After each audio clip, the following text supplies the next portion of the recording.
Hi, Tom Trento, WNN 1470, with you on this beautiful Monday, the 22nd of April, 2013. 5 o'clock on the East Coast, actually a little bit after 5, about 5:01 and 30 seconds on the East Coast of Florida. Welcome to our show. The name of the show is TrentoVision. You can watch that at TrentoVision.tv. And we're on WNN on the radio side, 1470 AM on your dial.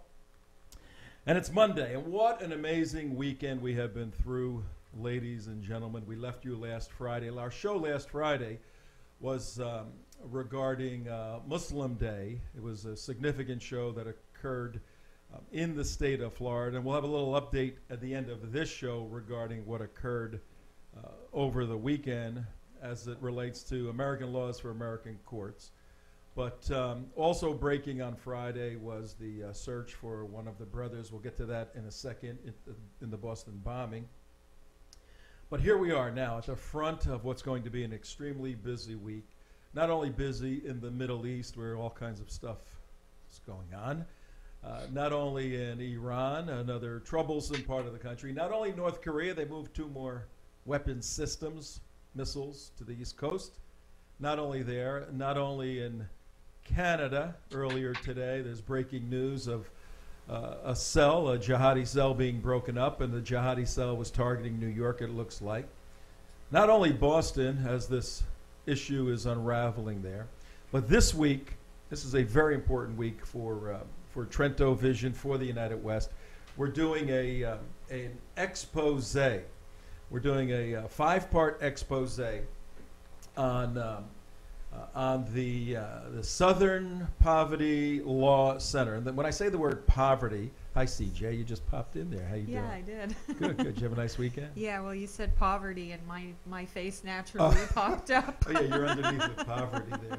Well, it's kind of a joke because the Southern Poverty Law Center has, I'm not going to tell you, I'm going to let our special guest tell you the kind of money the Southern Poverty Law Center has on hand, but it really should be referred to as the Southern Filthy Rich. There's an earpiece there, and they just have you on mute. Law Center. There's no video on the return, but they'll talk in your ear. Hey, Jeff, Tony here.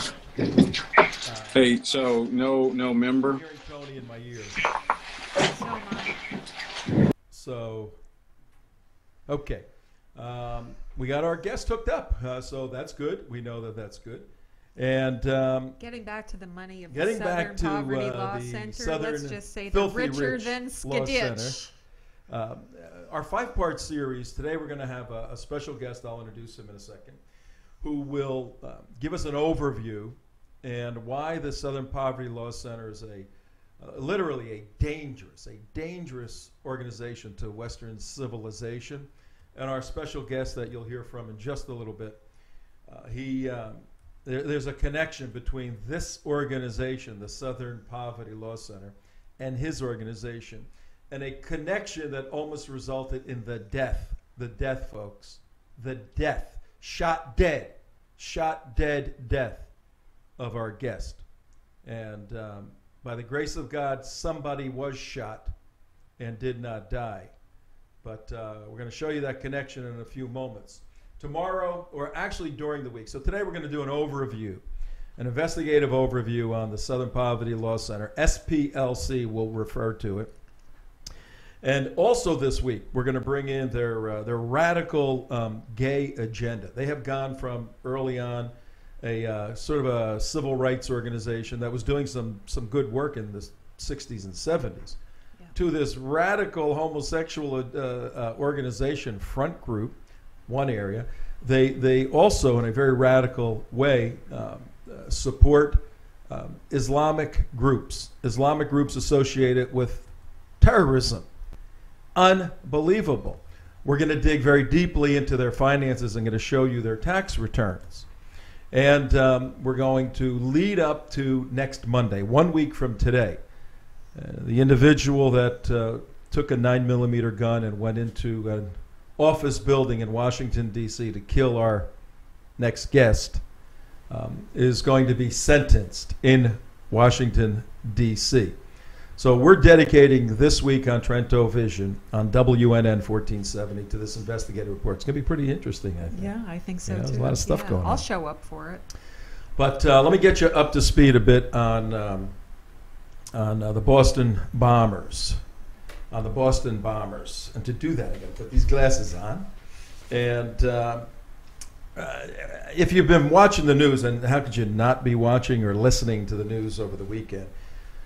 Essentially, and I'll make this short because it is a developing story. It broke 2:50 today, just a couple of hours ago, 1 week ago. Remember last week, 2:50, when it happened? We're all looking at this going, uh-oh. What the heck just happened? Yeah. We kind of had a gut feeling it was Islamic jihad, but you don't know in this crazy world in which we live nowadays. So we said, all right, we'll take a step back. As we evaluated more and more what was going on, the type of weaponry, the type of bombs, all of this, it had distinctive marks of Al-Qaeda, Al-Qaeda inspired, or Al-Qaeda directed. And I think it was Tuesday or Wednesday of last week, we did a show on Inspire Magazine, May of 2010, and we tracked very specifically the teaching of Al-Qaeda in the Arabian Peninsula to mobilize jihadis in the West, in the United States, using pressure cooker bombs. Right. How to make bombs in your kitchen. What was the title of the thing? How to make a bomb in the kitchen of your mom. Right. How to make a bomb in the kitchen of your mom.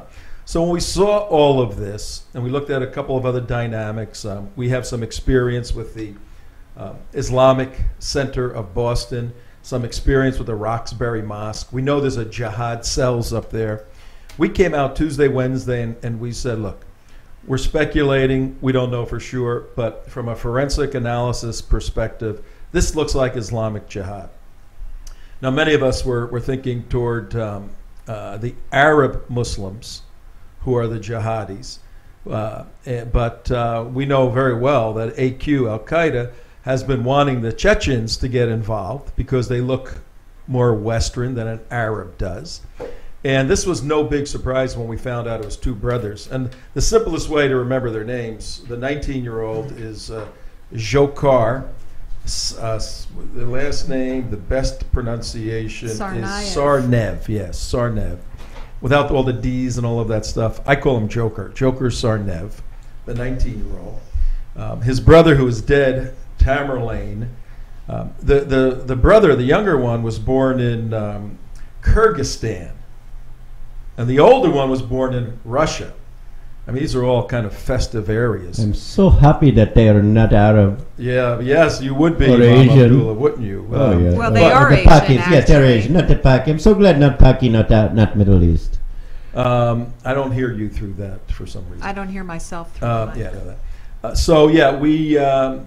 But this is a teachable moment, and here on TrentoVision WNN 1470, we are going to take the opportunity that's been presented to teach the world about the Ummah, about the global jihad, and the involvement now of an ideology, not necessarily a nationality. The Ummah, the Islamic Ummah, is an ideology that transcends national or geographic borders. And these two brothers are illustrated extremely graphically. And Tamerlane, he is named after a 15th century Islamic warrior who was nicknamed the Sword of Islam. Same name, Tamerlane. So that's who he was named after. Yeah. You know, One and of the grandson of Genghis Khan, one of the, I think, yeah, the some Mongol connection. conquerors. Yeah. But we're also going on record as saying these guys did not work alone. We'll be showing information that lends to that theory. And this is serious because this whole operation cost like $5. I mean, not a whole lot of money. Right. And these guys are going to be on billboards in Gaza, on billboards in Jordan, on billboards in Egypt as great mujahideen. And you're going to have a lot of copycat jihadis who want to... And you're going to be seeing more jihadis who are not Arabs, who are inspired by jihad, who run under passports from countries that are allies of the United States or from the United States. So these are people who we won't even be watching to begin with, but they share the ideology and they blend in with the civilian population. And that is going to present some problems, some Yeah. serious, serious problems. Now, we have another angle in here, and I think it's time to get to our guest, if we can do that in a second. We have another angle. You remember, and our viewers here on TrentoVision.tv at 11 minutes past 5 o'clock on the East Coast. It's a beautiful, cloudy day in Florida, but we needed the rain down here. As you know, we broadcast from WNN 1470, a 50,000-watt station out of Boca Raton. On the radio side, the signal goes from North Miami all the way up to Orlando. Huge. Covers about 5 million people. On the video side, on TrentoVision.tv, we broadcast a signal. You can watch this show. We broadcast it worldwide. And there was a possible Saudi connection to this operation in Boston. Which we're still following. Still following, and Glenn Beck has been all over it. I'm a member of Team B2. Team B2 guys have been all over it. And there is something that stinks, and the stink is Saudi as it relates to the Boston bombing situation. So stay tuned for that as we deal with that. But right now we want to switch to our topic of the day, our investigative report with our special guest. And as I said, this is an expose, a 5-part investigative series exposing to our viewers, our listeners worldwide, the Southern Poverty Law Center. Our first guest is a good friend and an individual who has accomplished quite a bit in his young life. He's accomplished quite a bit. Let me make sure he is there. Tony, are you with us? I'm here, Tom. How are you today? Great. There you are. Hey, you look great. The picture looks good. The sound looks good. We're doing well. But, you know, the more you dive into the Southern Poverty Law Center, when you talk to people about this organization, their eyes kind of glaze over. They think it's some civil rights group. And then when you start explaining a little bit about them, the people are literally shocked, particularly if they're center left, center right, unless they're radicals. They're really shocked about the nature of this organization. Well, by way of background, you graduated from Liberty University, correct? Correct, with my undergraduate. Then you did your master's where, in Louisiana? At LSU, Master's in Public Administration. Good football team there, let me tell you. Yeah, they do. They do quite well. They hold their own. You went into the Marines, came out. You were a police officer. You went into the Louisiana House of Representatives. You served 8 years. You said you'd only do 2 terms and would term limit out. And now you run one of the most prestigious pro-family conservative organizations in America, Family Research Council. Welcome to TrentoVision. Well, Tom, it's always great to be with you. And here's CJ. You can't see CJ, but my co-host okay. CJ Hi, is here. Tony. Good to meet you. Hey, CJ. Good to see you, or hear you, Yes. I should say. Tell us a little bit about Southern Poverty Law Center, and then your very direct relationship with this organization. Well, first, as you find out more about the Southern Poverty Law Center, the only thing impoverished about them are their ethics. They are a wealthy organization sitting on almost $250 million in money that they have raised over their about 50-year history, 40-year history. Tony, wait. How much money did you say? That went by very quickly. Well, about $250 million. You have got to be kidding me. That they are sitting on. I mean, they're a money-making machine. Okay. It was founded by Morris Dees back in 1971. 10 years earlier, it's quite interesting when you look into Morris Dees' background. It was intended to litigate racial discrimination cases, but 10 years previously, Dees and a previous partner he had, Mr. Fuller, represented one of the men charged in the beating of the Freedom Riders in a Montgomery bus station, and the legal fee was paid for by the Ku Klux Klan and the White Citizens Council. So why do I point that out? Well, I point that out because if you actually look at the history of Morris Dees, all you have to do is follow the money. That's where his focus is on making money. And to that end, they have been very, very successful. They have one of the most effective online fundraising machines out there. I mean, they have done a great job in terms of direct mail. He's really kind of the father of direct mail in terms of making it work for the left. Worked for a number of political campaigns. In exchange for that, been able to keep and build their mailing list, and they average on annually about $35 million in donations that come in. They have an annual. They spend a lot of their money getting their propaganda into the public schools and developing relationships with, interestingly enough, with law enforcement. And they are now pushing not a racial equality agenda, but in the last decade they have found where the money is, and that's in the homosexual community. So they've been pushing this kind of radical implementation, even down to the level of public schools, a pro-homosexual agenda. Let's explore that for 1 second. You said they found somewhat recently that the money was in the homosexual community. So I've been dealing with these guys for a while, and I didn't see that little nuance.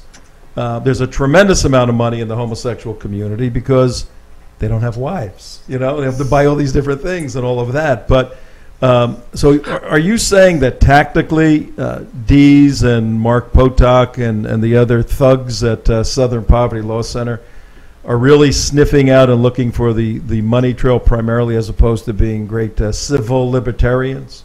Oh, there was no question about it. And that's what led to a few years ago where they expanded their hate list and their hate map. It's interesting, in 2013 they identified 1,700 hate groups in the United States. Now, they claim, if you look at their numbers, they claim since the year 2000 there has been a 67.3% increase in these hate groups. Well, that's kind of interesting, because when you look at the FBI statistics, there's been a 29% decrease in the number of hate crimes during the same time period. So how can you have this massive expansion of hate groups, but at the same time a pretty significant decrease in the number of hate crimes? What they did is they began to broaden their circle, and so into this hate group category, they have pulled in traditional marriage, traditional value organizations such as the Family Research Council, the American Family Association, Concerned Women for America, and other pro-family organizations that oppose this radical homosexual agenda of mainstreaming that behavior. So yes, they have broadened their circle of definition, or broadened their definition of hate groups, so that they can pull in the groups, homosexual activists that do have, and again, the statistics bear this out, have more disposable income to use in pursuing these efforts. And Tony, their traditional donor base, you know, in my mind, and correct me if I'm wrong, their traditional donor base is probably, you know, an old lady in the South, 75, 80 years old. She's living on Social Security. She sends them a $25 donation. They're moving away from that. They're going for the more lucrative homosexual market. Have you found that there is a homosexual influence in the staff that has augmented the cultural shift or the political shift within Southern Poverty Law Center? No, I haven't. I don't go to coffee with their staff, but no, I don't see that in their staff. I see it more as following the money trail. But that is along the history of Morris Dees. He actually, before he got into this gig, he had a kind of a catalog mail order service, which he made a lot of money in, selling everything from farm tractor seats to whatever. So he really is an entrepreneur. he is one who makes money, and he stated that, he and his partner stated that long ago, that they wanted to get in business and make a ton of money, and they have done that. They haven't used what I would call much in the way of ethics in terms of what they have done to raise that money. I mean, they use the leverage a relationship that they've developed with the Department of Justice in saying that they are experts in these right-wing extremist groups and hate groups and so on and so forth. They've leveraged that to fuel their fundraising.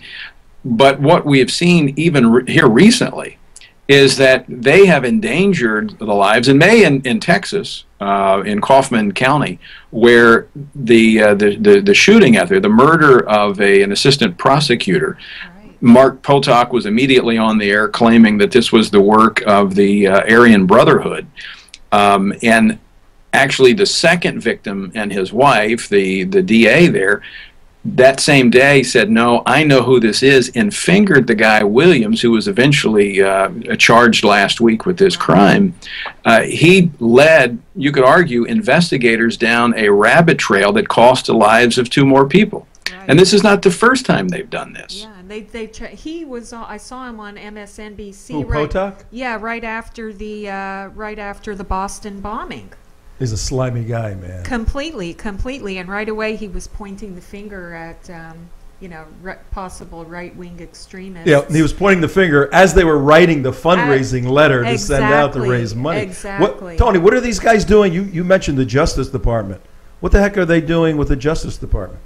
Well, let me give you an example of what they have been doing with the Justice Department. We believe the evidence would suggest that there is collusion between the Obama Justice Department and this left-wing anti-Christian group, the Southern Poverty Law Center.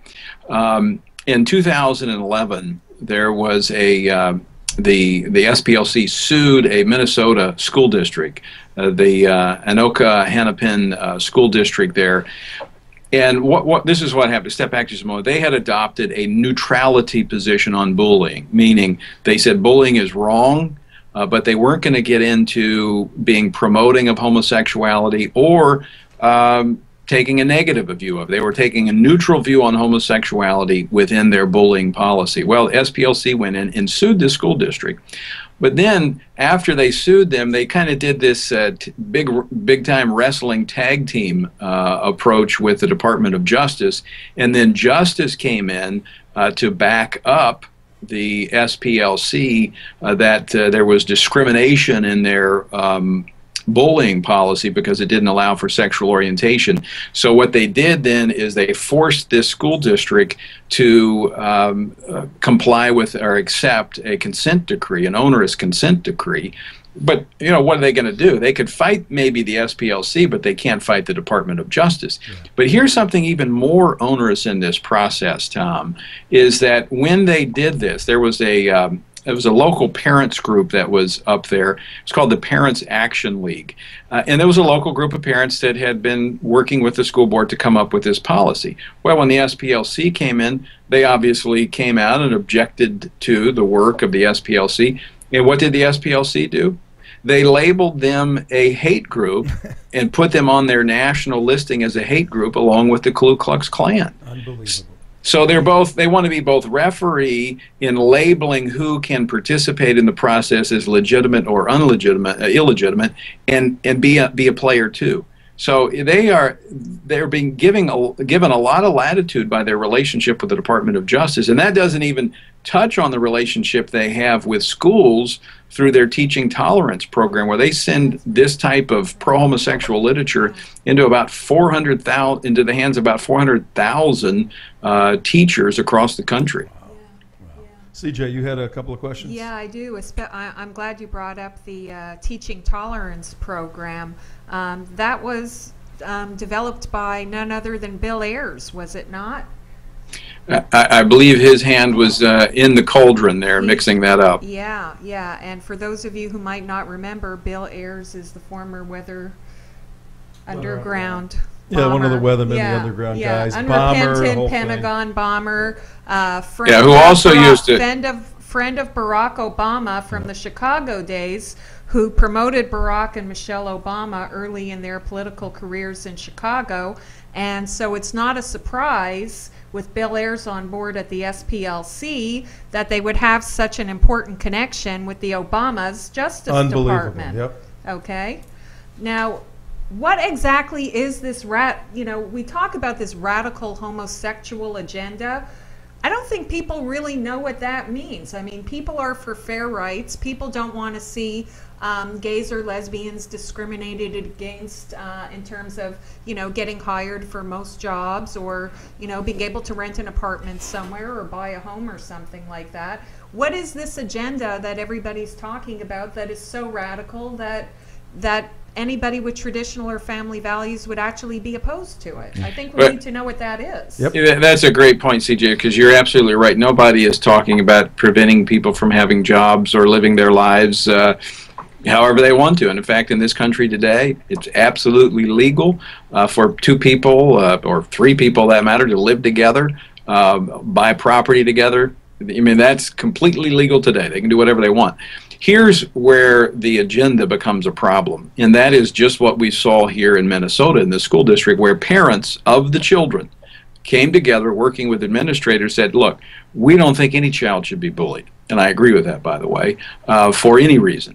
However, what they were not going to do is take a second step to be promoting of homosexuality and say, and put it into a special class, making it distinct and unique from other classes, such as religions, such as the fact, I mean, when I was a kid in school, actually, I was a little chunky as a kid and got picked on. I mean, that's the nature of kids. Is it right? No, it happens. But should we afford someone more protection because of their sexual behavior, their inclination toward liking the same sex? I don't think so. I don't think we should have, I think we should have zero tolerance bullying for any reason. So the agenda is controlling the curriculum in our schools so that parents all of a sudden find themselves contradicted by the curriculum and administrators and teachers saying one thing about morality and sexuality that, quite frankly, parents would prefer that they be able to teach their kids themselves in their own home. Chicago now has adopted a policy where as young as kindergarten they have now begun to teach sex education, and with it a view of sexual orientation and homosexuality in kindergarten. I'm telling you, parents don't want that. Right. And then, of course, you see the infringement upon religious liberty and religious freedom. Take, for instance, FRC, an organization that is a Christian organization. We advocate for family policy, public policy as it pertains to the family from a Christian perspective. Mm-hmm. SPLC, who is kind of the attack dog for the homosexual community, has labeled us a hate group because we hold to traditional morality and sexuality. So there's an infringement that comes with religious freedom and the ability to be a part of the process and shape policy. They want to stigmatize for the purpose of marginalizing and ultimately silencing. Right, right. So for instance, anybody who is opposed to, let's say, the legalization of gay marriage is suddenly a hater, a racist, a homophobe, whatever, and it doesn't matter if it doesn't matter if it's just, you know, their religious conviction. For 4,000 years, yeah. Christianity, Judaism. Or their cultural conviction that marriage is between a man and a woman. If you actually have the guts to say that in public, then and you're a member of an organization or a group, you are labeled by the SPLC as a hate group. Unbelievable. And that's the key, CJ, as you pointed out. It's not that you hold those views. They would say, oh, you can believe that marriage is between a man and a woman. It's if you begin to engage and articulate that view and challenge the notions that they put forward. For instance, if you challenge the idea that this is an inborn trait that people have no choice over. There's no scientific evidence to suggest that's the case. The evidence is out there, methodologically flawed, and not replicated. And in fact, they've even backed away from that when it's challenged. The fact that there is concern about the well-being of children. in settings, older children, I'm talking about teenagers. I mean, we saw this, we've seen this across the board in the Catholic Church, other places. We need to be concerned about our children, their safety, and their well-being. So there's a number of issues here that if you challenge them and you hold your ground, they can't win. The truth is not on their side, so what do? They label. They try to stigmatize again, to marginalize and ultimately silence. But as we've seen, this has some serious repercussions, because in a democratic society in which we arrive at our policy based on consensus, we need to have the freedom of speech. That's why our founders have protected it so much. But what they did, and I don't know, Tom, you may have alluded to this earlier, but when they labeled us as a hate group, they now have been linked in federal court to the only act of terrorism that has been adjudicated in the District of Columbia since they adopted this statute after 9/11, and that was a homosexual activist, Floyd Corkins, who, going on to the SPLC's website, identified his targets. And he came into the Family Research Council in August of last year with 50 rounds of ammunition intending to kill people. He was successful in shooting one, but fortunately not successful in killing all of the people that he wanted to kill. And you were specifically targeted by him, were you not? Well, as the head of the organization, I think, yeah. But there were other organizations that if he were successful at FRC, he had planned on going to those organizations next.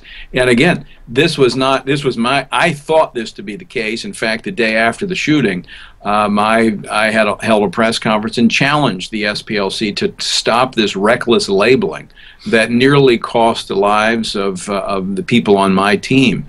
And little did I know that the federal prosecutor would actually lay out the information in federal court, verifying everything that I had said, that it was in fact true, that the Southern Poverty Law Center was connected to this act of terrorism. Well, that is actually how that ties in with the money. That's their method for raising money. They look for an innocent target. They create a so-called hate crime situation, and they broadcast against somebody, and then they put out their fundraising letters online, direct mail, everything else. Oh my gosh, we have this huge hate group problem. A new one has popped up. Look at this Family Research Council. We got to raise money and stop them. It's beautiful. And I mean, millions of dollars flow in from radical leftists across the country. I mean, Harvard Business School couldn't design a better business model for creating a problem, using emotion to generate funds, to give to the individuals to solve the problem. Tony, we have a whole 5-part series on the Southern Poverty Law Center. You're kicking it off today because of this very egregious and very serious situation that occurred. It's 34 minutes past 5 o'clock on the East Coast right now on WNN 1470 on the AM dial, ladies and gentlemen. Tony Perkins, the president of Family Research Council, is on. Last August 2012, Tony was at work. He's telling us the story of Floyd Lee Corkins, homosexual activist who saw the name Family Research Council listed as a hate group by the Southern Poverty Law Center. I know Family Research Council for 30 years. I know. And to equate them with hate, the world is upside down. But in full disclosure, the SPLC also listed the United West, our organization that we're part of here. TrentoVision is the communication end of the United West. I have to say, I almost feel like we must be doing something right if we're recognized on the hate groups. We're listed under the anti-Muslim component. But you're kicking this series off, Tony. Give the audience, the viewers. I've been through the chilling details, through the court records, through the testimony of Corkins when he came in, what he was carrying, what his plan was, and how close this really, and tell us about Leo, how close this really came to being. Yeah. Well, on that morning, shortly after 10 o'clock, he came to the door, which we have security system. And Tom, as you mentioned in in the opening, I spent 10 years as a police officer, worked for 5 years in anti-terrorism, actually training with the Department of State. We trained foreign police officers in anti-terrorist training. So I'm not unfamiliar with this. And when I came to FRC 10 years ago, we made some changes, but more to handle demonstrations, not thinking necessarily that we would have an active shooter come into our building. But we do have, we installed a security system at the door where you can only get buzzed in. He came in under false pretenses, stating that he was there to, gave a false name, that he was there as an intern. He came in, Leo Johnson, who, by the way, is our building operations manager, not a security guard. He just happens to fill the desk a couple hours during the day. He happened to be there. And but I will tell you, in watching the security tape, he responded textbook. The guy sat down, Corkins sat down a book sack in front of the desk. Leo got up, moving around, getting some distance between him and Corkins, not knowing what he was doing. He then immediately pulled out a 9mm and began shooting. The first shot missed Leo's head by probably 2 inches based upon the crime lab analysis. He then went, and he didn't run away, he ran toward Corkins to try to remove the gun from him. He was then shot in the left forearm, completely disabling his left arm.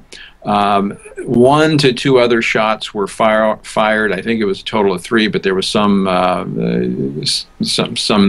discrepancy on that.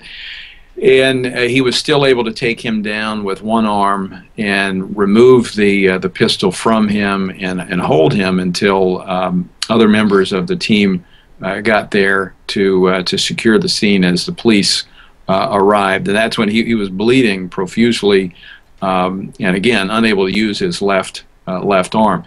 Now, Corkins had in his backpack not only the 9mm that he pulled out, he had a little over 50 rounds with him, plus he had 15 Chick-fil-A sandwiches that he had purchased the day before, which he stated to investigators very clearly. I suspected what they were for, and made those statements based on that. I mean, it doesn't take a brain surgeon to figure that out, but he clearly said to investigators, it's in the court record, his intention was to take those 15 Chick-fil-A sandwiches and smear them in the face of his victims after he had shot them, because, and this is why he was charged with domestic terrorism, is because he did not like our policies, because we were for natural marriage. So and that's Tony, what did Chick-fil-A have to do with all of this?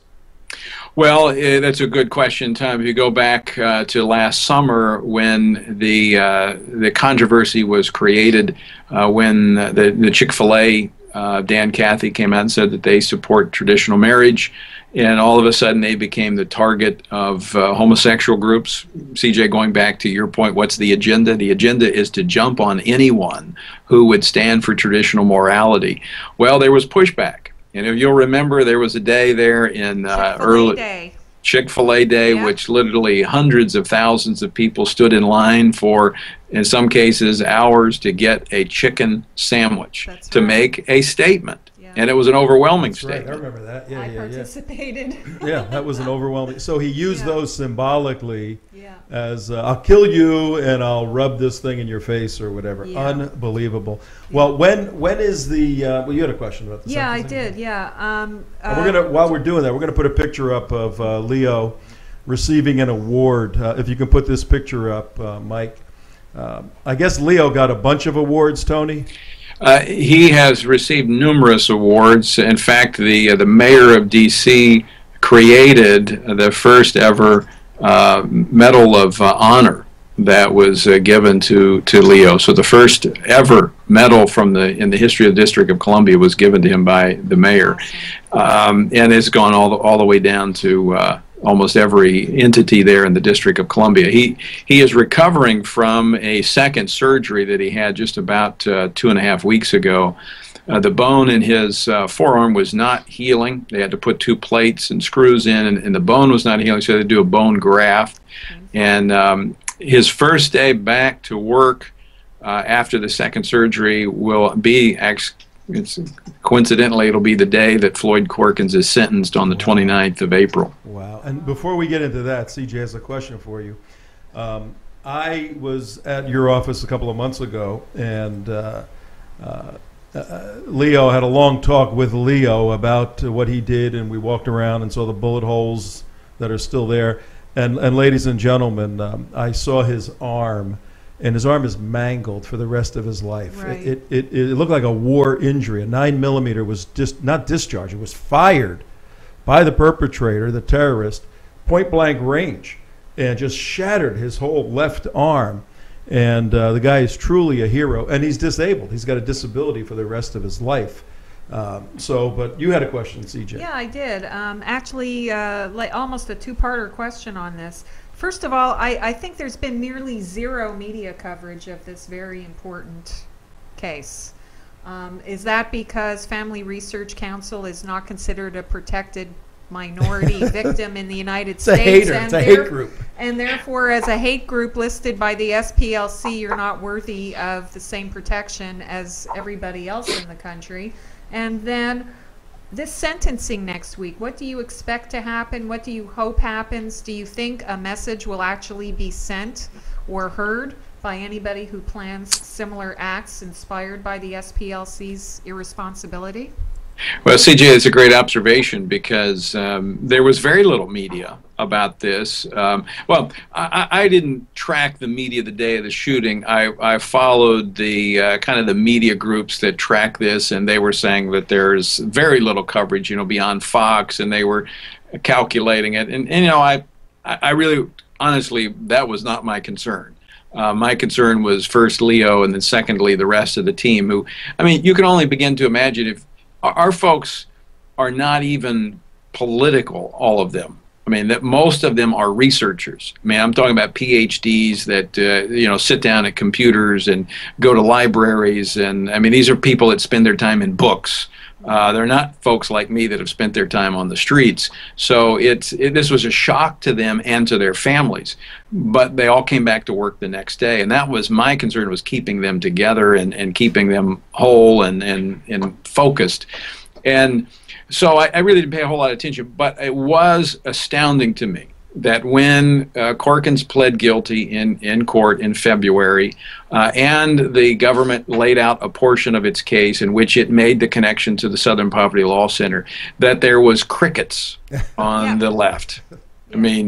Not hardly anything. It reminded, the Gosnell trial reminds me very much of that, where you had basically social media driving that discussion. So it's going to be very interesting to see what happens on the 29th when he is sentenced. And the government is asking for a sentence of 45 years. That's what the prosecutor is asking for in the records that they released they posted on Friday. I'm looking for justice. We're not looking for vengeance. Right. We are very grateful, and I did say this earlier, but if you look at the shootings that occurred like ours last year in 2013, ours was the only one in which there was not loss of life. And so we are very grateful not only to the heroic behavior of Leo, but we're also very grateful because we believe that the Lord was with us in protecting all of our team from this attack. So we're very grateful for that. So we're not looking for vengeance, but we do believe justice needs to be done, and we will be there. And we pray for Mr. Corkins, as we have, that he will find peace, ultimate peace.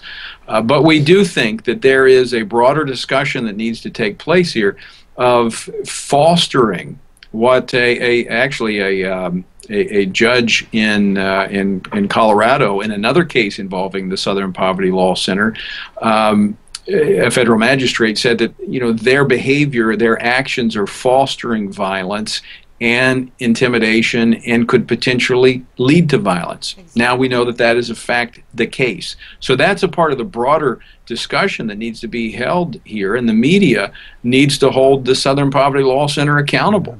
Right. Yeah. We got about a minute left with you, Tony. CJ, you had a quick Yeah, that was thought or actually question? leading to my final question, which is from here on out, what does the Family Research Council plan to do to follow through on what the SPLC is doing to put us really all in danger? And what should the rest of us be doing to pay attention to the SPLC and to stop them from irresponsibly labeling individuals and organizations as haters and Crazy. hate groups? It's completely Well, you know, clearly they have a right, a free speech right, and I would not take that away from anybody. I put on the uniform as a Marine to protect that. But what they don't have the right to do is to have our government that you and I are funding to give them a platform to spew this rhetoric and this hate that is endangering the lives of citizens. And we should also hold the media accountable to not use them as an expert source when in fact all they are is a money-raising machine. Exactly. All right, excellent point, and that's the whole purpose of our expose, our five-part investigative series that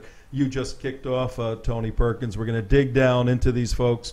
We're going to get the word out that this is a front group for a male house, basically. Yep. But they've managed to get their tentacles into this administration. I think your heirs connection is interesting to look into. We will. Yeah. And as Tony said, they can say whatever they want to. You know, I mean, this is American. We don't want to get shut up, that's for sure. We won't shut them up. But the United States Justice Department ought not be dealing with them, particularly when they stop people like myself and Team B2 and others from briefing on some of the critical national security issues, because we've been listed as a hate group. Exactly, So, exactly. And there's no research or documentation or reasons that are legitimate for being listed as No, a there's no hate factual. group. There's no factual history information. behind the United West to actually say this is a legitimate hate group, or the Family Research Council. And then what happens is the federal government, the U.S. Army, the Justice Department, the FBI, they pick this up from the SPLC, and now everybody's on the government's watch lists as possible hate groups or individuals who need to be tracked and monitored by the federal government, because the SPLC used them As to a raise baseline. money As a baseline, for themselves. Oh, well. All right, Tony, any concluding thoughts? Take 30 seconds and share your concluding thoughts. Well, Tom, I just appreciate you and CJ taking this on, because it is an important issue, and I think people need to look beyond the curtain and see what the Southern Poverty Law Center is all about. And I will tell you, it's a frightening scene behind that curtain. All right, thank you very much. Thank you very much. Tony Perkins, Family Research Council out of Washington, D.C. Great guy, good friend, and a true warrior, warrior fighting these battles nowadays. Can I say one more thing? Go ahead. Yes. Yeah. What I want to say about this whole thing with using the quote homosexual agenda to raise money, really, I think Tony Perkins was being generous in his assessment of what this agenda really is that the SPLC is promoting in schools. I think what they're really doing with this promotion is they're defining down. They're forcing America to define down what deviance is. Yes. Of And course. it's a not. cultural It's shift. not. It's a complete dangerous cultural shift. Exposed. Yeah, That's there it. you go. And Yeah, it is. So It's a cultural I think in shift. that sense, it's extremely radical, extremely dangerous. It promotes sexuality for children. And like he said, I mean, they're teaching these values starting in kindergarten. And this is not what we should be teaching kids in school to begin with. We should not be teaching them about this subject, homosexual or straight or anything else. Think of this. Anyway, they got $250 million, $250 million in their endowment, in their trust fund, all of that. Right. If they can use that money to re-educate the next generation into a pro-homosexual worldview, because there's always going to be a clash between normal people, Well, radical homosexual people. So now they have another market. To the They have next another level. market to Take raise it to money the from. Yeah, take it to the next level. Yep. Smart business. To completely deconstruct the society from what it is. And destroy the As a society in the meantime. Yeah, You got Jerry? which is a family-based society. And What do you mean family, CJ? Yeah, Your I know, Jewish I little said closed-minded family of a man and a wife? Yeah. Come on, get with yeah, it. Yeah. All right, our next guest is again, good friend, Jerry Gordon. We've got a few minutes with him before we end the show. And last week was Muslim Day in Tallahassee, Florida, at the Florida State Capitol. We sent Damon and Alan Kornman up there. You saw the shows. If you didn't, go to youtube.com/The United West. Look at our 2 Muslim Day shows last week. And there were 200 Muslims up there petitioning against Senate Bill 58. Jerry Gordon, are you with us? I'm with you. Can you hear me? I hear you. I We hear you Jerry. excellently. Do we see you? There you are. Awesome. Yes. Would you please update the TrentoVision viewers, listeners? We had a serious setback over the weekend, I understand. Well, I think the setback is that the process in the Senate was to clear through 4 committees. Actually, it only needed to clear through 3, but it was allegedly to be scheduled this week for a hearing before the Senate Rules Committee.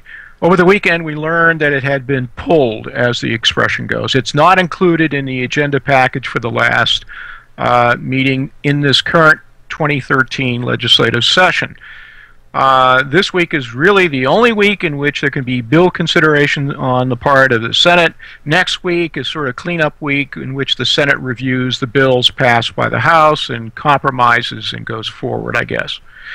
In that regard, what a number of us did yesterday was to put out an alert, which has been broadcasted via a number of grassroots organizations nationally and here in Florida, that focuses on the realities of what has happened here. And in fact, what has occurred is the following. The Senate President, Senator Don Gates, does have the authority to pull the legislation out of the original track that it was on to go into rules and go directly to a so-called floor hearing and vote. Or he can basically simply consider the bill that was passed over on the House side last Thursday on the 18th, and that bill passed to something in the order of 79 votes, virtually all Republicans, to 39 Democrats. So presumably, if you went to the floor in the Senate, you would get a similar partisan split in terms of the vote to get the thing passed. The ironical part about it is that Florida Governor Rick Scott put out approving words for the passage on the House side. You would expect that to have some significance on the Senate side. Instead, you've got stall, as we call it. Mm-hmm. So what's occurred today has been a virtual firestorm of calls and emails. We have heard back from several sources that the 3 senators who constitute the leadership here in Florida, that's Senator Gates, who's the president. You've got John Thatcher, who's head of rules. And you have a gal by the name of Elizabeth Benequisto, who is the Senate Majority Leader. That's the leadership. So they have been hit with a whole slew of messages, far outweighing what we understood were several hundred calls last week that might have been prompted, if you will, by what occurred on Florida Muslim Capital Day with our friend Ahmed Bedier and his allies there. So one of the interesting developments today is that the possibility of a meeting between the Senate sponsor of the legislation, Senator Alan Hayes, and Senate President, and the possibility of a very dear friend of ours being asked to, shall we say, counsel them on why American law for American courts does not interfere with Jewish domestic laws and won't upset international trade with Israel or anybody else in that regard. And that's Rabbi John Hausman. Hey, Jerry, do we know that there are factual issues like that have derailed this, or is this a political scam? I think it's, at this stage, it's in the area of what I would call politics. So, igniting this firestorm last night and today, and it will continue tomorrow as well, it puts pressure on the leadership in the Senate to say, we're not going to do it this session. It's virtually dead. And escape from the responsibility. You may recall at the end of the 2012 session that Gates, as the incoming Senate president, says, I'm not going to repeat what, who is it, That's Mike right. Paradopoulos did last year? Yep. And you remember that famous expression from a baseball great, Yogi Yep. Berra? It's Is this- deja vu all over All over again. Yeah, that's correct. Unbelievable. Unbelievable. Yeah. CJ, you got a question Yeah, for I Jay. do. I just want to give out a little information. It seems like We got about 1 minute left. If somebody's going to put any pressure on anybody in the Senate, that it really should be Don Gates, because he can take it away from rules and bring it to the floor. Yes? No? Yes, that is correct. And in the wordings that we have used for the alert, we're suggesting that, yes, you can send stuff to all three, but if you don't have time, you should Yeah. go directly to Mr. Gates. Go directly to Mr. Gates. And so let me really quickly give out his email address and Go ahead. his phone number, okay? So that the email address is Gates, G-A-E, T as in Tom, Z as in zebra, don.web at flsenate.gov. And the phone number for the Tallahassee office is